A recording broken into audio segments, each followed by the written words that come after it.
Life has a way of throwing us into storms that we never saw coming. One moment everything seems fine, and the next, we're caught in a whirlwind of confusion, pain, and unanswered questions.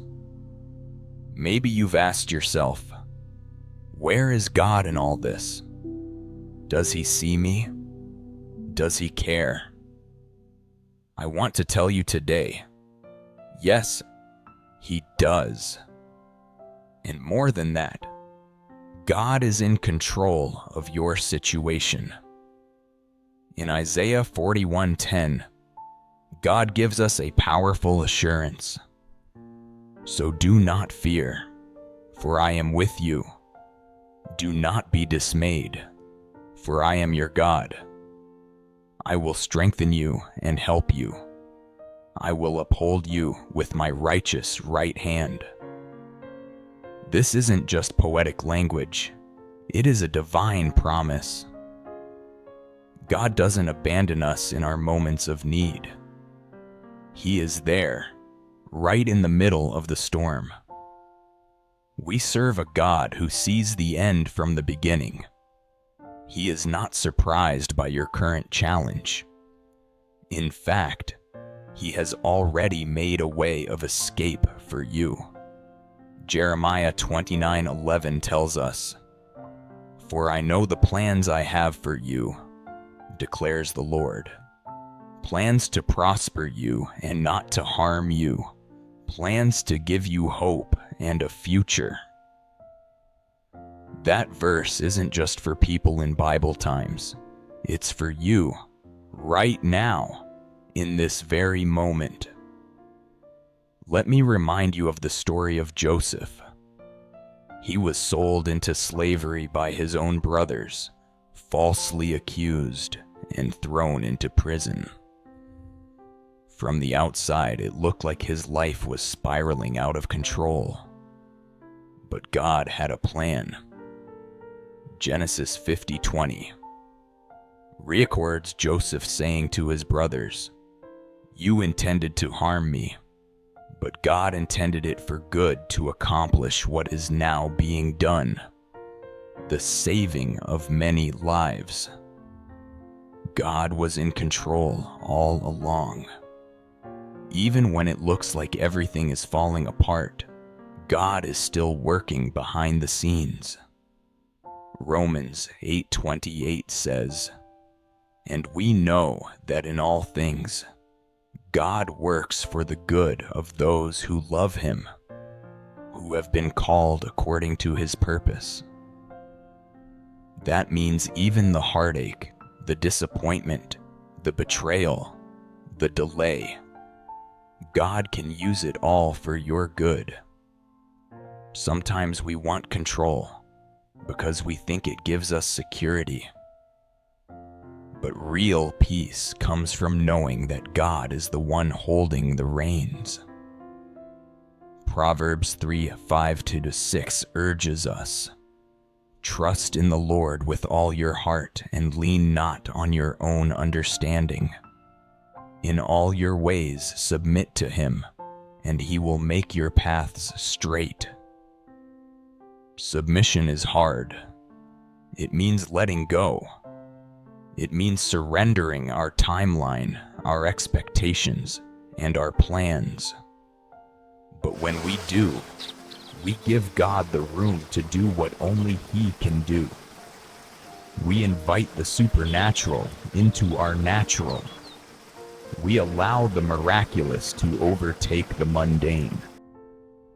Consider the disciples in the boat with Jesus during the storm.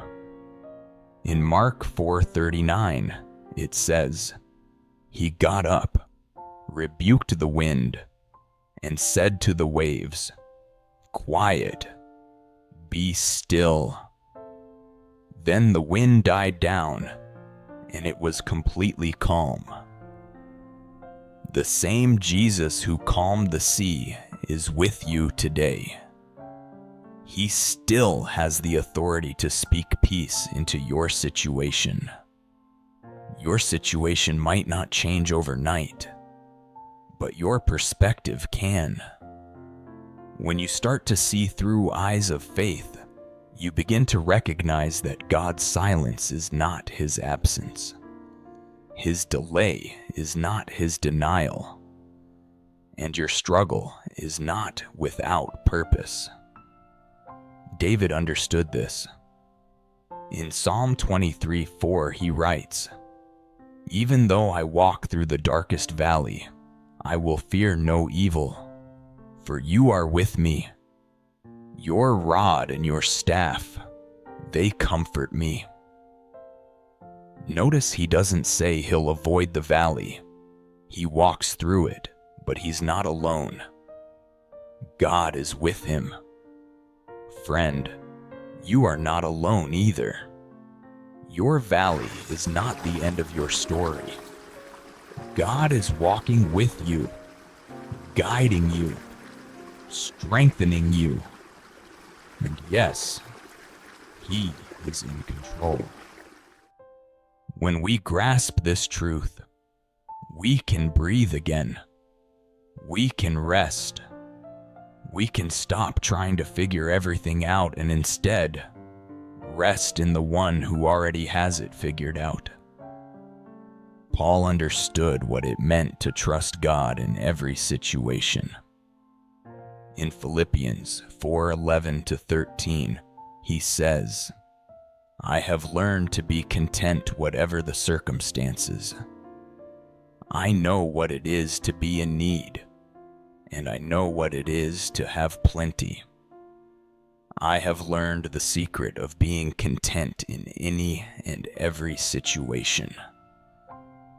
I can do all this through him who gives me strength." That strength is available to you today. You may be in a place where it feels like your strength is gone. But Isaiah 40:31 promises, "But those who hope in the Lord will renew their strength. They will soar on wings like eagles. They will run and not grow weary. They will walk and not be faint." Hope in God will sustain you. So how do you let God take control? 1. Surrender your will. Like Jesus in Gethsemane, pray, "Not my will, but yours be done." Luke 22:42. 2. Pray continually. 1 Thessalonians 5:17 says, "Pray without ceasing." Prayer keeps your heart aligned with God. 3. Feed your faith. Romans chapter 10:17 reminds us that faith comes by hearing, and hearing by the word of God. Stay in the word. 4. Trust his timing.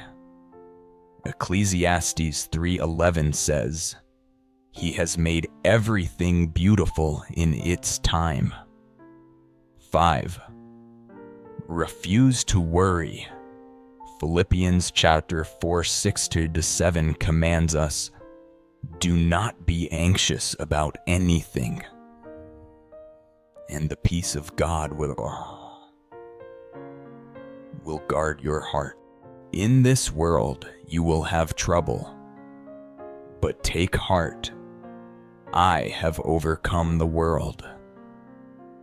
You serve the overcomer. That means you're not fighting for victory. You're fighting from victory. Take a deep breath today. Let peace replace panic. Let trust replace fear. And let faith arise in your heart.